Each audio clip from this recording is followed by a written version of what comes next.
नमस्कार विद्यार्थियों। आज हम पढ़ेंगे संधारित्रों का संयोजन। संधारित्र को हम दो प्रकार से संयोजित कर सकते हैं, श्रेणी क्रम और समांतर क्रम। संधारित्रों का संयोजन इसलिए आवश्यक हो जाता है कि कभी कभी जब हम प्रायोगिक कार्य करते हैं उस समय हमको संधारित्र की धारिता को कम या ज़्यादा करना पड़ता है। तो इस कारण से हम इन संधारित्रों को श्रेणी क्रम अथवा समानांतर क्रम में आवश्यकता अनुसार संयोजित करके एक निश्चित धारिता की संधारित्र हम प्राप्त कर सकते हैं। सबसे पहले हम देखेंगे श्रेणी क्रम में संयोजन। श्रेणी क्रम में संयोजन करने के लिए हम जितने भी हमारे पास संधारित्र हैं उनको हम एक श्रेणी क्रम में, एक सीरीज में रखते जाते हैं। इसके लिए हम क्या करेंगे, श्रेणी क्रम में संयोजन के लिए पहले संधारित्र, इस प्रकार से हम संधारित्र दे देते हैं।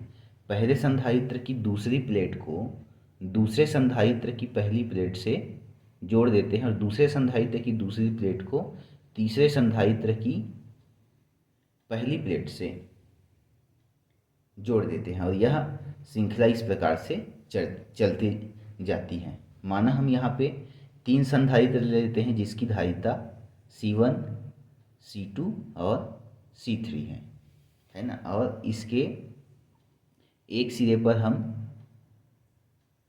प्लस Q आवेश दे देते हैं, है ना। हम प्लस Q आवेश, पहले संधारित्र को हम प्लस Q आवेश देते हैं जिसके कारण इस पर प्लस Q आ जाता है और इनके इस पहले संधारित्र के आंतरिक पृष्ठ पर, इस पहले संधारित्र की दूसरी प्लेट के आंतरिक पृष्ठ पर माइनस Q आवेश और बाह्य पृष्ठ पर धन आवेश प्रेरित हो जाता है प्रेरण क्रिया के अनुसार। चूंकि यह पहले संधारित्र की दूसरी प्लेट का संयोजन दूसरे संधारित्र की पहली प्लेट से है, अतः यह जो धन आवेश हैं, पहले संधारित्र की दूसरी प्लेट का धन आवेश, यह दूसरे संधारित्र की पहली प्लेट को प्राप्त हो जाता है इस प्रकार से। और दूसरे संधारित्र की पहली प्लेट में यह धन आवेश आ जाता है और यह प्रेरित स्वतंत्र आवेश, धन आवेश दूसरे संधारित्र की पहली प्लेट में चला जाता है, दूसरे संधारित्र की पहली प्लेट में चला जाता है। इसके समीपवर्ती तल पर ऋण आवेश और दूरवर्ती तल पर धन आवेश प्रेरित हो जाता है। चूँकि इस दूसरे संधारित्र की दूसरी प्लेट पर का संयोजन तीसरे संधारित्र की पहली प्लेट से है, अतः यह धन आवेश प्रेरण क्रिया के अनुसार दूसरे संधारित्र की पहली प्लेट को प्राप्त हो जाएगा और यह धन आवेश, इस धन आवेश के कारण इसके तीसरे प्लेट के समीपवर्ती तल पर ऋण आवेश तथा दूरवर्ती तल पर धन आवेश प्रेरित हो जाता है। और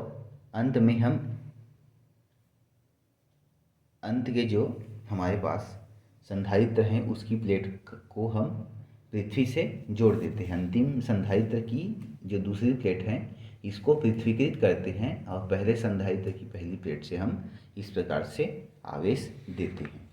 तो जो धन आवेश है वह पूरा पृथ्वीकृत हो जाता है और सिर्फ संधारित्र, पहले संधारित्र में यहाँ पे धन आवेश रहेगा और दूसरे संधारित्र में धन आवेश, और यहाँ का धन आवेश, पहले संधारित्र की धन आवेश दूसरे संधारित्र की पहली प्लेट को प्राप्त होगा। इसी प्रकार से यह क्रिया चलते रहेगी। मान के चलते हैं कि यहाँ से यहाँ तक यह आवेश एक संधारित्र से दूसरे संधारित्र की ओर जाता है। माना पहले संधारित्र की दोनों प्लेटों के बीच का विभवांतर V1 है, इसी प्रकार से दूसरे संधारित्र का विभवांतर V2 है और तीसरे संधारित्र की दोनों प्लेटों के बीच का विभवांतर V3 है। तब यहाँ पर हमको कुल विभवांतर प्राप्त हो जाएगा। इस संयोजन में कुल विभवांतर विभवांतर V बराबर V1 plus V2 plus V3। ठीक, परंतु हमको पता है, क्या पता है, किसी चालक को हम Q आवेश देते हैं, है ना, किसी चालक को Q आवेश देते हैं तो उसके विभव में V वृद्धि हो जाती है, अर्थात Q विभव के अनुक्रमानुपाती होता है। अब इस अनुक्रमानुपाती नियतांक को हटा देंगे तो C और V आ जाएगा, जहाँ पर C क्या है, धारिता है, या यहाँ से हम लिख सकते हैं Q बटा C बराबर V, या V बराबर, इसको ऐसा लिख देते हैं Q बटा C। अब इस V के जगह यहाँ पर मान रख देंगे प्रत्येक जगह पे, है ना, जहाँ पे V1 है तो V1 के लिए V1 ले लेंगे, है ना।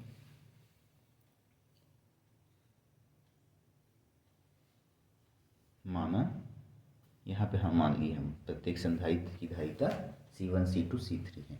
अब इस V के मान को यहाँ पे रख देते हैं समीकरण 1 में। समीकरण 1 से V का मान Q बटा C बराबर, यहाँ पर हो जाएगा ये Q बटा C1 प्लस Q बटा C2 प्लस Q बटा C3, जहाँ पर यहाँ जो है C क्या है, संधारित्र का तुल्य धारिता, है ना, संधारित्रों का तुल्य धारिता।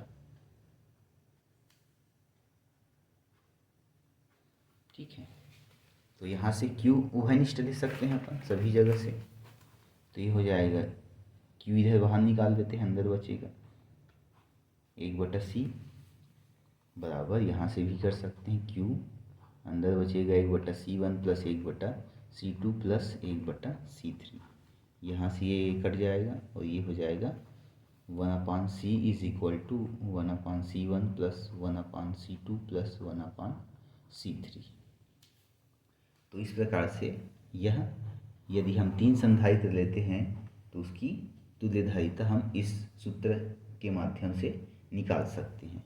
यदि हम संयोजन में n संधारित्र ले लेते हैं, यदि n संधारित्र लेते हैं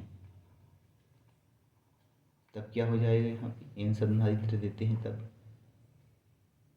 1 बटा C बराबर 1 बटा C1 धन 1 बटा C2 धन 1 बटा C3, ये यहाँ कहाँ तक जाएगा, 1 बटा Cn तक। तो यह सूत्र हो जाएगा संधारित्रों के श्रेणी क्रम के लिए संयोजन। अब देखते हैं संधारित्रों का समांतर क्रम में संयोजन। दूसरा,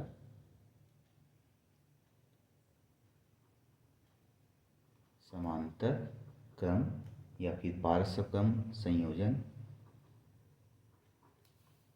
इस संयोजन में हम क्या करते हैं, संधारित्रों के प्रत्येक संधारित्र की पहली प्लेट को एक बिंदु से जोड़ देते हैं तथा दूसरी प्लेट को अन्य दूसरे बिंदु से जोड़ देते हैं, है ना। जैसे यहाँ पर मैं C1 C2 और C3 धारिता की 3 संधारित्र लेता हूँ, तब इस संधारित्रों का समांतर क्रम में संयोजन कैसे होगा। इन संधारित्रों को समांतर क्रम में संयोजित करने के लिए प्रत्येक संधारित्र की पहली प्लेट को एक बिंदु A से तथा प्रत्येक संधारित्र की दूसरी प्लेट को एक दूसरे बिंदु B से जोड़ देते हैं और इस दूसरे बिंदु B को पृथ्वीकृत कर देते हैं और पहले बिंदु O से हम आवेश देते हैं। माना हम बिंदु A से प्लस Q आवेश देते हैं, तब यह प्लस Q आवेश धारिता के अनुपात में इन तीनों संधारित्रों में बट जाएगा। ठीक है, जैसे यदि इसको Q1 आवेश मिलता है, संधारित्र C1 को Q1 आवेश मिलता है और संधारित्र C2 को Q2 आवेश मिलता है, संधारित्र C3 को Q3 आवेश प्राप्त होता है। ठीक है, माना इन दोनों बिंदुओं के बीच का तुल्य विभवांतर, है ना, बिंदु A और B के बीच का तुल्य विभवांतर V है, तब हम इस स्थिति में देखते हैं कुल धारा हमको प्राप्त हो जाएगी। कुल धारा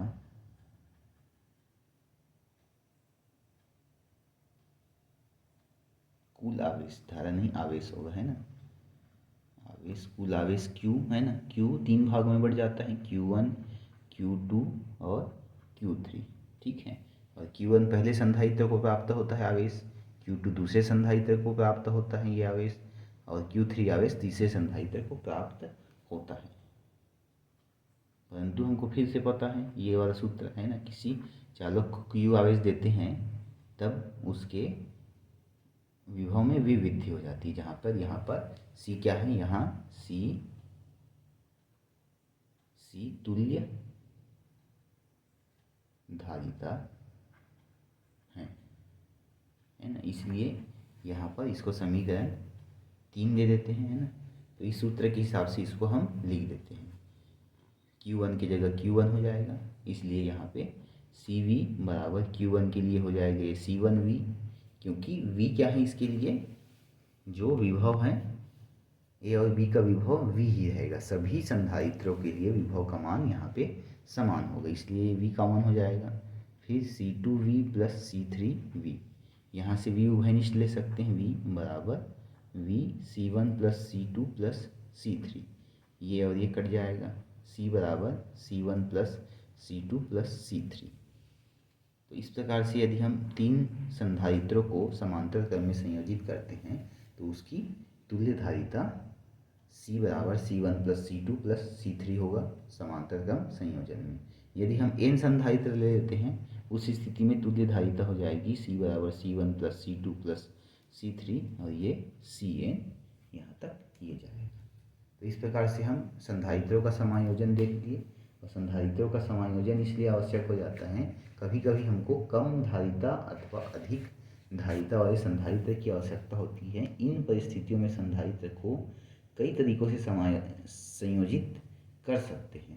संधारित्रों को संयोजित करने के 2 महत्वपूर्ण प्रचलित तरीका हैं समांतर। सबसे पहले है यहाँ पे श्रेणी क्रम संयोजन, इस प्रकार से जोड़ते हैं, और एक समांतर क्रम संयोजन।